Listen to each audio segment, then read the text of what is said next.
Hello student, good morning to all of you. Welcome to my channel physics with Harish. तो आज हम lecture 6 में लेके आ रहे हैं लॉज ऑफ कूलिंग। तो स्टूडेंट, आप लोगों ने सुना होगा कि universal laws of gravitations, Newton's law of gravitations, Newton's laws of equations. तो ये सारे पॉपुलर लॉ जो हैं वो न्यूटन ने दिए हुए हैं। ओके, तो क्या आपने कभी पढ़ा होगा कि लॉज ऑफ कूलिंग क्या है? तो स्टूडेंट, मैं आपको बताऊं कि ये लॉज जो है ये भी न्यूटन ने ही स्टेटमेंट इसकी दी हुई है कि कोई भी अमाउंट ऑफ सब्सटेंस जो है अगर वो हीट गेन कर लेता है तो विद रिस्पेक्ट टू सराउंडिंग वो कितना टाइम लेगा अपने टेम्परेचर को सराउंडिंग के कंपैरिजन में इक्विलिब्रियम में लाने के लिए। क्लियर? इट मींस दैट कि वो अपने लॉज में बताना चाहता है कि कोई भी ऑब्जेक्ट जो है वो किस रेट के साथ अपनी हीट जो है वो लूज करता है। ओके, तो आज हम स्टार्ट करते हैं अपने questions Newton's law of cooling. Okay, तो मैं पहले इसकी स्टेटमेंट लिख लेता हूं।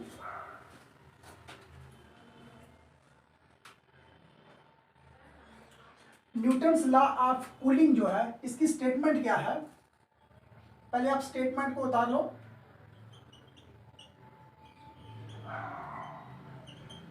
इट स्टेट्स दैट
स्टूडेंट ये है इसकी स्टेटमेंट। तो देखो इस चीज को, it states that heat losses by a body with respect to time, okay, और rate of loss of heat is directly proportional to the temperature difference between the body and its surrounding। Statement में कहता है कि rate of loose of heat with respect to time, तो वो कितना होगा आपका with respect to the temperature difference between the surrounding. एक तो उस बॉडी का टेम्परेचर, दूसरा सराउंडिंग के टेम्परेचर के बीच का जो डिफरेंस होगा वो उसके प्रोपोर्शनल में होगा। जितना किसी बॉडी और सराउंडिंग के बीच का टेम्परेचर जो है वो ज्यादा होगा, उतने ही रेट के साथ जो हीट जो है वो बॉडी क्या करेगी, लूज करेगी। ओके, तो इट मीन्स दैट कि यहाँ पे एक चीज आपके पास क्लियर है कि जो टेम्परेचर डिफरेंस होना चाहिए बिटवीन द टू बॉडीज के बीच में, वो जितना ज्यादा आएगा उतना rate of loose of heat जो है वो ज्यादा होगा और साथ में फास्ट होगा। ओके, क्लियर है इस चीज को स्टूडेंट? अच्छा, अब उसके बाद इसकी डेरिवेशन में देखते हैं। अच्छा, पहले आप एक चीज बताओ कि देखो जो rate of loose of heat जो है ये सिर्फ टेम्परेचर के ऊपर ही डिपेंड नहीं करेगी आपको, क्योंकि स्टेटमेंट में उसने बोला हुआ है it is proportional to the temperature difference between the body and its surrounding. लेकिन स्टूडेंट ये जो है वो डेरिवेशन के हिसाब से सही है, लेकिन अगर आप देखे जाए कभी कि कोई भी ऑब्जेक्ट जो है वो अपनी हीट को लूज करेगा, इसके लिए दो पैरामीटर और हैं जिसके ऊपर वो डिपेंड करेगा। तो पहला मैं यहां पे लिख देता हूं, area of the exposed surface, area of the exposed surface. तो स्टूडेंट ये क्या है area of the exposed surface? तो वैसे तो आपने स्टूडेंट देखा होगा कि लेट अस सपोज कि अगर हम लोग कोई भी, जैसे फॉर एग्जांपल कोई पानी गर्म करें या कोई दूध गर्म करते हैं, तो हम देखते हैं कि जिस कंटेनर में हमने वो दूध रखा हुआ है या पानी रखा हुआ है, तो जब हम उसको पूरी तरह से बंद कर देते हैं तो हीट बहुत स्लोली करके जो है वो लूज होती है सराउंडिंग की तरफ फ्लो करती है। ओके, तो अगर हम कभी उसका आधा ढक्कन खोल दें तो rate of flow of heat जो है जब वो वाटर से सराउंडिंग में जाएगी, क्लियर, वो देखो कि अगर आप ढक्कन को पूरा खोल दोगे तो उससे हीट, जो rate of flow of heat जो है वो फास्ट होगी। तो यहां से अब आपको एक चीज समझ आ रही होगी कि जितना आपका एरिया एरिया एक्सपोज्ड एरिया होगा, जितना वो सराउंडिंग के साथ कांटेक्ट में होगा, उतनी ही हीट जो है वो ज्यादा फास्ट और फास्ट फास्ट जो है वो लूज करेगा ऑब्जेक्ट। क्लियर है? तो यहाँ पे आपके पास एक चीज क्लियर हो गई है कि area of the expose surface जो है वो उसके ऊपर भी डिपेंड करेगा कि area of the expose surface आपका जितना ज्यादा होगा इतनी आपकी rate of flow of heat जो है वो फास्ट होगी। ओके, एक नंबर तो ये आ गया। दूसरा नंबर है भाई नेचर ऑफ द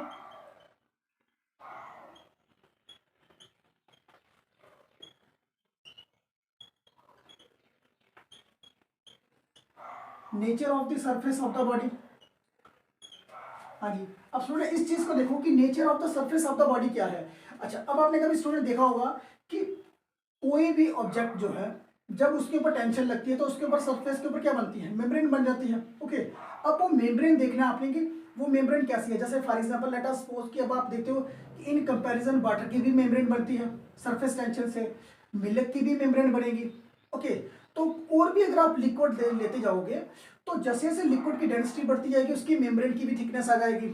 तो मेम्ब्रेन जो है ना ये बहुत ज्यादा मेन रोल जो है वो प्ले कर रहा है कि rate of flow of heat को रोकने के लिए। ओके, तो यहां से बात एक चीज क्लियर है कि नेचर ऑफ द सरफेस जो है वो भी इसके ऊपर रिस्पॉन्सिबल है to the rate of flow of heat के लिए। ओके, तो स्टूडेंट ये तो था आपका, क्योंकि ये यहां तक तो आपकी स्टेटमेंट है लेकिन ये दो चीजें जो है ना ये भी पैरामीटर जो है बहुत इंपॉर्टेंट है और ये भी जो है कहीं ना कहीं रिस्पॉन्सिबल है for the rate of flow of heat के लिए। ओके, तो यहां तक स्टूडेंट ये चीज क्लियर है। आगे मैं इसकी डेरिवेशन स्टार्ट कर देता हूं।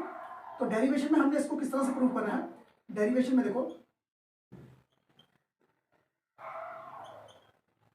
डेरिवेशन में हम क्या करते हैं स्टूडेंट कि हम लेट अस सपोज करते हैं कि कंसीडर हमारे पास एक बॉडी है उसका मास है m। ओके, तो मैं पहले यहां पे लिख लेता हूं इस चीज को। Consider a body of mass m। उस बॉडी का जो मास है वो कितना है, m है। उस ऑब्जेक्ट का स्पेसिफिक हीट कितनी है, स्पेसिफिक हीट डी सी आ गया। ओके, तो स्टूडेंट यहां तक ये चीज क्लियर है। Consider a body of mass m। तो यहां पे मैं एक चीज और लिख लेता हूं, एंड टेम्परेचर डी टी। उस समय उस बॉडी का जो टेम्परेचर था वो कितना था, T था। ओके, उसकी स्पेसिफिक हीट कितनी है, C है। यहां तक ये चीज क्लियर है। अच्छा, उसके बाद लेट अस सपोज कि यहां पे मैं लिखता हूं कि जो उसका सराउंडिंग टेम्परेचर है ना,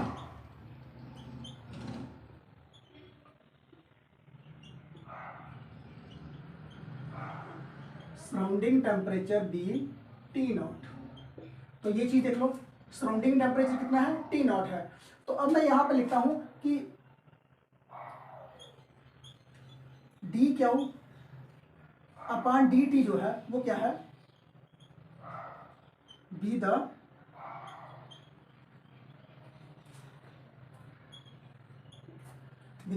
rate of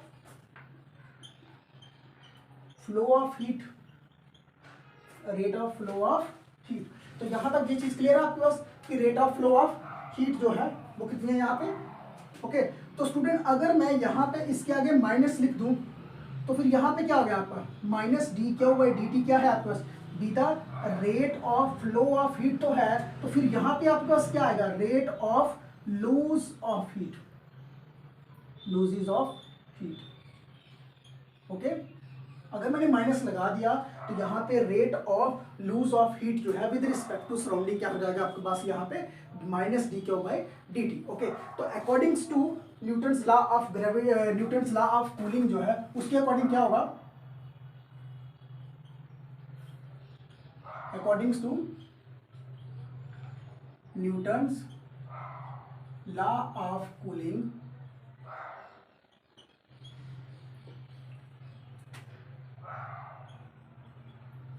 rate of loose of heat with respect to surrounding जो है वो क्या होगा, इज डायरेक्टली प्रोपोर्शनल टू, देखो यहाँ पे क्या लिखा है, is directly proportional to the temperature difference between the body and its surrounding.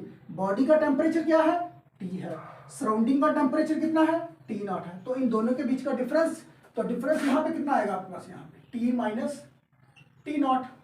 Okay, तो यहाँ पे स्टूडेंट प्रोपोर्शनलिटी है, प्रोपोर्शनलिटी को हटाते हैं यहाँ पे,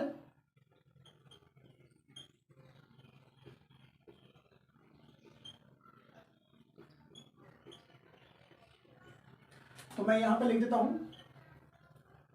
where K is a constant of proportionality, K is a constant of proportionality। Okay, तो यहां तक ये चीज क्लियर है। अच्छा, उसके बाद आप इस माइनस साइन को इस साइड ट्रांसपोज कर दो, तो D Q upon d T जो है वो आपका कितना आ गया यहाँ पे, माइनस के टी माइनस टी। तो एक इस इक्वेशन को फर्स्ट लिख लो।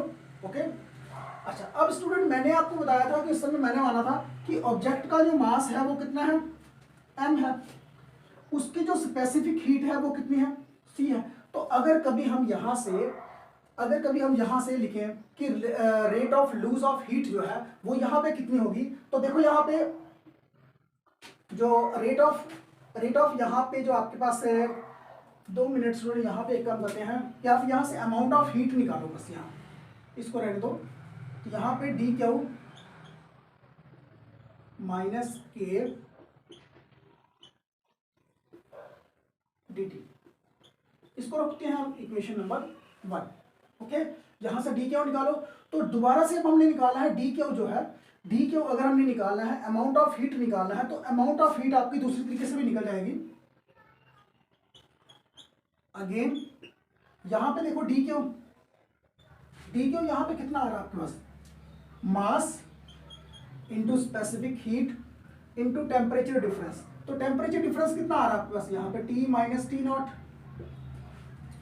ओके, ये देखो मैंने यहाँ पे लिखा है कि again small amount of heat, ये क्या है आपके पास, small amount of heat lose की है, तो small amount of heat lose जो है वो किसके इक्वल में आता है आपके पास, MC mass of object specific heat into temperature difference.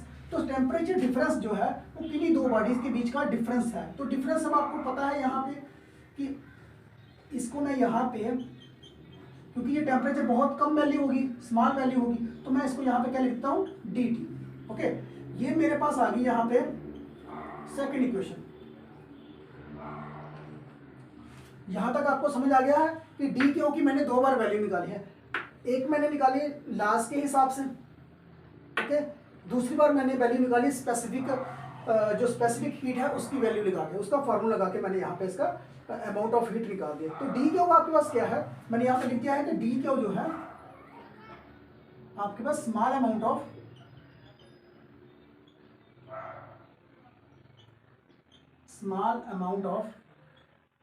Heat loses by an object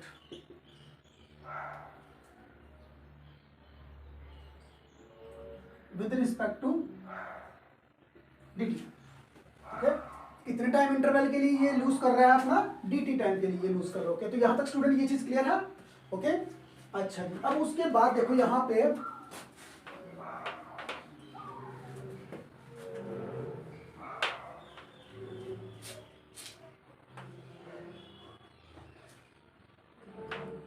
मैंने दोनों टाइप से dt की वैल्यू निकाली है। अब आपने क्या करना है, सिंपली सिर्फ आपने क्या करना है, यहाँ पे फ्रॉम करना है फर्स्ट एंड सेकंड। तो देखो यहाँ पे क्या आता है आपका, from first and second we get, दोनों साइड से dt का देखो, तो यहां से dt मेरे पास कितना आ रहा है यहाँ पे, MC dt is equal to minus k t minus t naught dt। Okay, अब यहाँ से यहाँ पे आपके पास dt है टेम्परेचर, डेरिवेटिव यहाँ पे t है टेम्परेचर का, तो इस वाली वैल्यू को आप यहाँ पे ले आओ नीचे।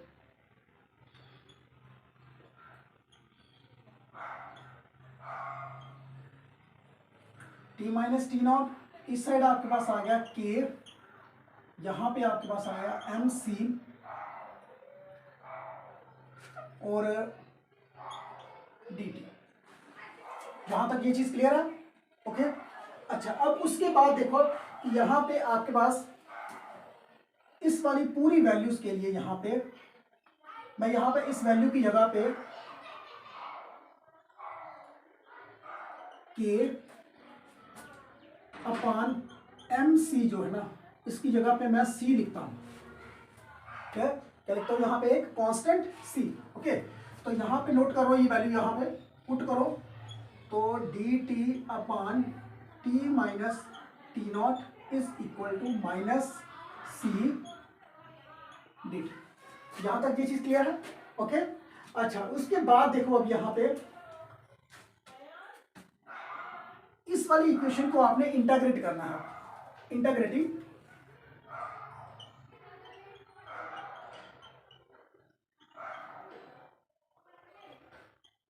बोथ साइड, तो वी गेट, जब हम इसको इंटीग्रेट करेंगे तो हमें क्या मिलेगा? यहां पे इस वाली इक्वेशन को इंटीग्रेट करो तो dt t minus T naught minus c dt। Okay. अच्छा, अब जब आप इसको इंटीग्रेट करते हो तो स्टूडेंट यहाँ पे देखो, यहाँ पे ऊपर डेरिवेटिव है, नीचे यहाँ पे आ रहा है t माइनस टी नॉट। तो ये वाली इक्वेशन की जब आप इंटीग्रेशन करोगे तब आपने याद रखना है इसकी वैल्यू होती है log बेस e, तो t माइनस टी नॉट, इसकी इंटीग्रेशन की वैल्यू ये होगी is equal to c। Simple की सिंपल जो है उसकी इंटीग्रेशन क्या आती है यहाँ पे t प्लस, अब यहां पे एक वेरिएबल यूज करो k। ये k क्या है? k है आपके पास कांस्टेंट ऑफ इंटीग्रेशन। ओके, तो यहां पे लिख देते हैं where k is a constant of integration, k is a constant of integration. Okay, तो अब इस वैल्यू को यहां पे आप यूज करो,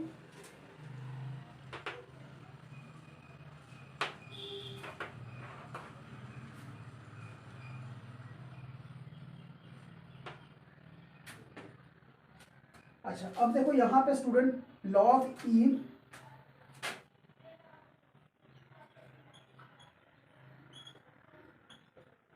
t minus T naught is equal to minus c t plus k, जो है ना ये बन गया अब आपके पास एक डेरिवेशन इसकी न्यूटन्स लॉ ऑफ कूलिंग की। ओके, तो ये आपके पास एक फाइनल एक्सप्रेशन है इसका न्यूटन्स लॉ ऑफ कूलिंग का। तो स्टूडेंट अगर आप कभी देखते हो इन दोनों के बीच का जो ग्राफ बनता है, एक ग्राफ बनेगा इनके बीच में, ग्राफ किस किस के बीच में? Between log e base t minus T not के बीच में, और इस साइड दूसरी साइड में डेरिवेटिव कौन सा आ रहा है आपके पास? t आ रहा है। तो अगर आप यहाँ पे स्टूडेंट देखोगे, ग्राफ देखते हो कि ग्राफ के एक साइड में तो आपके पास log की वैल्यू होगी,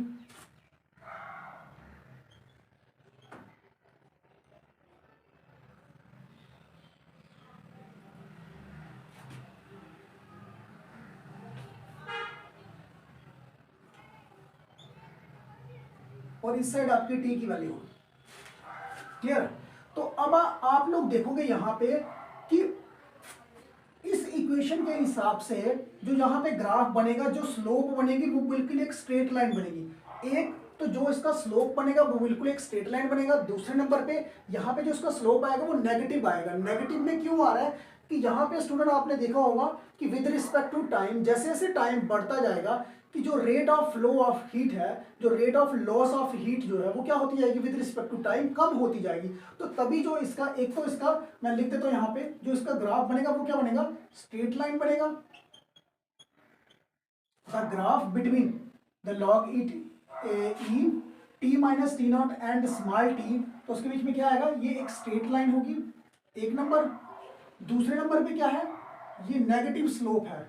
नेगेटिव स्लोप हमें बताएगा कि जो rate of decrease of heat है ना, rate of decrease of heat with respect to time जो है वो क्या होती जाएगी, विल डिक्रीजेस। मतलब विद रिस्पेक्ट टू टाइम जो है,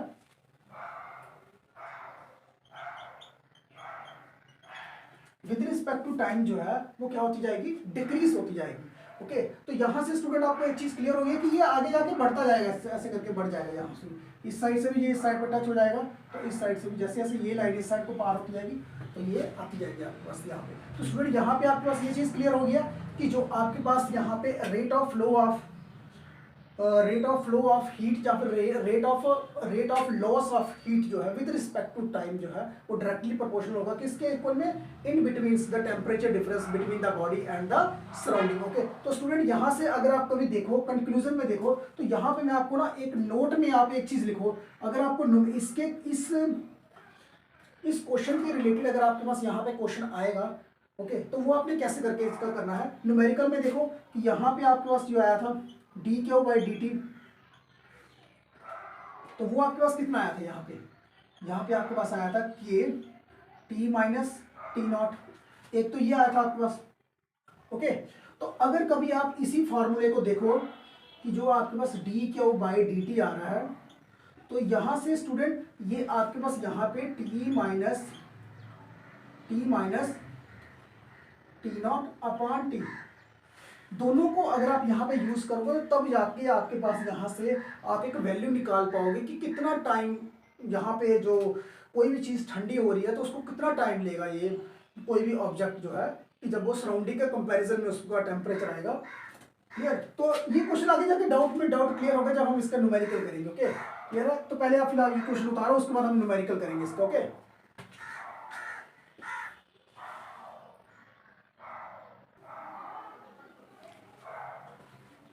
अब स्टूडेंट यहाँ पे देखो मैंने यहाँ पे एक न्यूमेरिकल लिख दिया है, tea in a cup takes 10 minute to cool from 85 degree celsius to 75 degree celsius.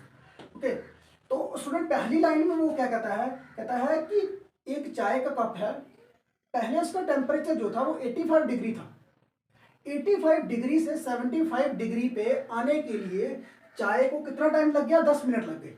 Okay, तो यहां से अब आप एक चीज देखो कि जो हमारे पास यहाँ पे हीट लॉस हुई है 10 मिनट के बीच में, तो वो हमें यहां से मिल जाएगी, एक नंबर ये। अब दूसरी कंडीशन में वो क्या लिख रहा है, कहता है कि हाउ मच टाइम, कितना टाइम लेगा अगर एक वही चाय जो है वो 75 डिग्री से 65 डिग्री के ऊपर आती है तो। ओके, तो उस समय जो सराउंडिंग का टेम्परेचर है वो कितना है, यहाँ पे 30 डिग्री दिया हुआ है। ओके, तो स्टूडेंट क्वेश्चन को समझना, यहाँ पे उसमें 2 स्टेजेस में क्वेश्चन लिखा हुआ है। ओके, तो हम यहाँ पे न्यूटन्स लॉ ऑफ कूलिंग लगाएंगे कि किस लेवल के साथ हीट जो है वो फ्लो कर रही है। ओके, तो करते हैं स्टार्ट न्यूमेरिकल। तो सोल्यूशन में देखो यहाँ पे, तो स्टूडेंट ये तो आपको पता है ना कि जो आपका टेम्परेचर यहाँ पे है, टेम्परेचर आपका T1 जो है वो कितना है, 85 डिग्री सेल्सियस है। ओके, उसके बाद T2 का जो टेम्परेचर है वो कितना है, 75 डिग्री सेल्सियस का है। ओके, यहां तक ये चीज क्लियर। अब कहता है कि इसने टाइम कितना लिया है, कि वो हमारे पास आ गया स्मॉल टी और वो आ गया 10 मिनट। देखो ये पूरी चाय ठंडी होने तक का टाइम नहीं है, ये सिर्फ टाइम है कौन सा, ये 85 से लेके 75 degree Celsius. It means that कि 10 डिग्री का जो टेम्परेचर डिक्रीज हुआ है और वो कितना टाइम उसने लिया है, 10 मिनट का टाइम लिया है। ओके, इस चीज को समझो आप यहाँ पे। तो यहाँ पे अगर हम कभी देखें कि न्यूटन्स लॉ ऑफ कूलिंग जो है उसके अकॉर्डिंग क्या है, accordings to Newton's law of cooling, Newton's law of cooling के अकॉर्डिंग क्या है, rate of decrease of heat और rate of loose of heat with respect to surrounding जो है वो किसके इक्वल में है आपके पास। पहले आप इस D Q upon d T की वैल्यू लिखो, तो वो यहाँ पे कितनी आती है आपके पास, T1 minus T2 upon T, एक तो ये वैल्यू निकल जाएगी इसकी।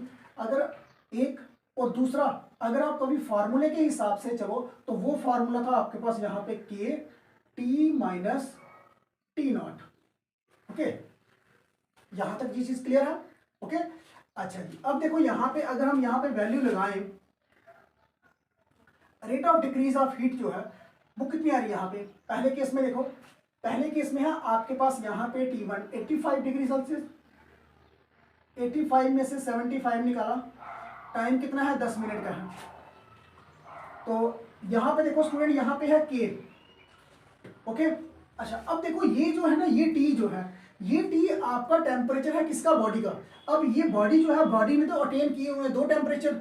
एक तो देखो बॉडी जो है, जो चाय का कप है, जो हमने बोला है जो टी है, टी का टेम्परेचर जो है वो तो 85 भी है, और टी का टेम्परेचर जो है वो 75 डिग्री भी है।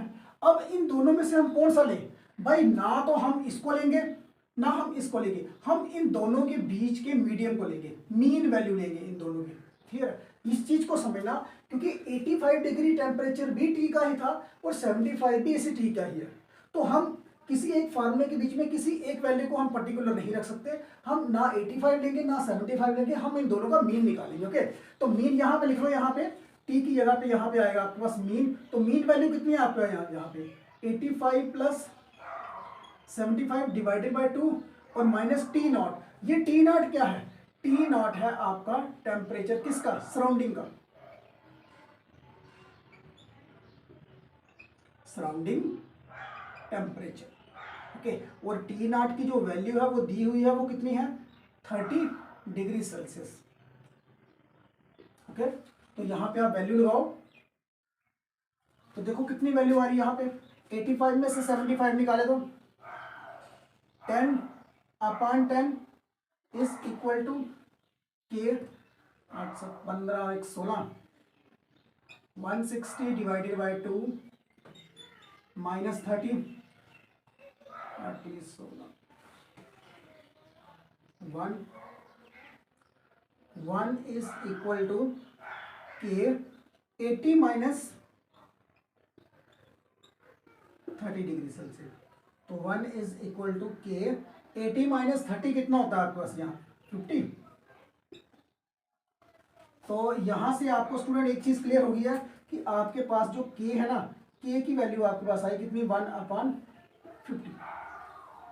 ओके, हमारे पास यहाँ पे के की वैल्यू आ गई। अब हम इसी के की वैल्यू को यूज करके हमें आगे हम इसकी वैल्यू निकालेंगे कि कितना टाइम जो है वो लेगा। ओके, अच्छा, अब चलते हैं नेक्स्ट इक्वेशन में। देखो, how much time it take to cool from 75 degree to 65 degree तक। ओके, तो इस चीज को देखो पहले कि वो टाइम कितना ले रहा है।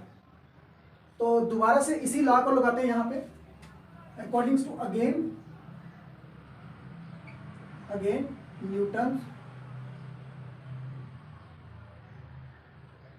Newton's law of cooling. Newton's law of cooling के अकॉर्डिंग जो है, देखो यहाँ पे डी क्या हुआ? Upon d t is equal to temperature first कितना है आपके पास यहाँ पे? 75 माइनस 65 अपॉन टाइम। तो टाइम हमने यहाँ पे निकालना है। ओके, इस केस में आपके पास 10 मिनट दिए थे।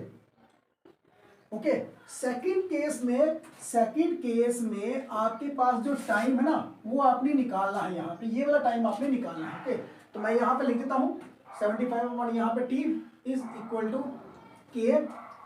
अब देखो यहाँ पे टी है आपके पास एवरेज वैल्यू। तो एवरेज वैल्यू हम किसकी लेंगे? हम लेंगे 75 और 65। क्योंकि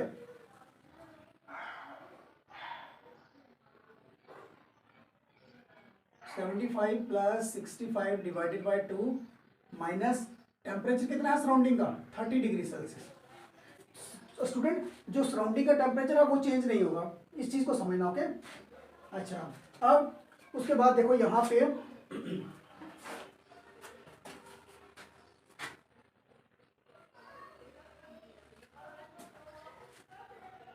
आपके पास कितना है? 10 upon t is equal to k 14।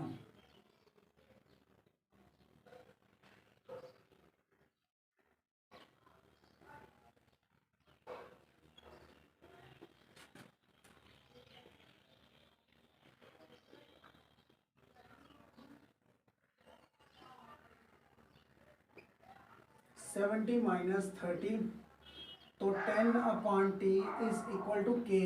तो स्टूडेंट यहाँ पे आप लोग के की वैल्यू देखो कितनी है, के की वैल्यू आपके पास 1/50, तो के की वैल्यू है आपके पास 1/50 इंटू 70 में से 30 निकाले तो 40। यहाँ तक ये चीज़ क्लियर है। यहाँ से ये जीरो और ये जीरो कट जाएगा। अब आपके पास यहाँ पे 1/T आ रहा है और यहाँ पे आपके पास आता है 4/50। तो टाइम की वैल्यू अगर आपको चाहिए यहाँ से, तो t इज इक्वल टू 50/4 कर दो, तो कितना आया यहाँ पे आपके पास, 4 1 जा 4, 10, 4 2 जा 8, 2 बच गया 20 आया, मतलब 12.5। तो यहाँ पे आपके पास time taken by cup of tea to cool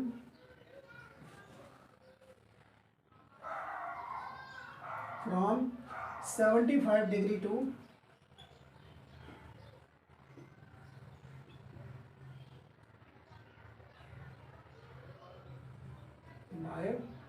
12.5 minutes. तो स्टूडेंट यहाँ पे उसने 75 से 65 टेम्परेचर तक जाने के लिए इसने कितना टाइम लिया, 12.5 minutes. Okay okay student, thanks for this.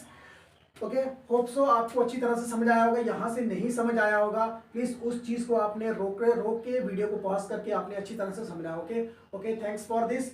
और कोशिश हो सके तो इस वीडियो को लाइक करें, शेयर करें और सब्सक्राइब करें। Okay, thanks for this.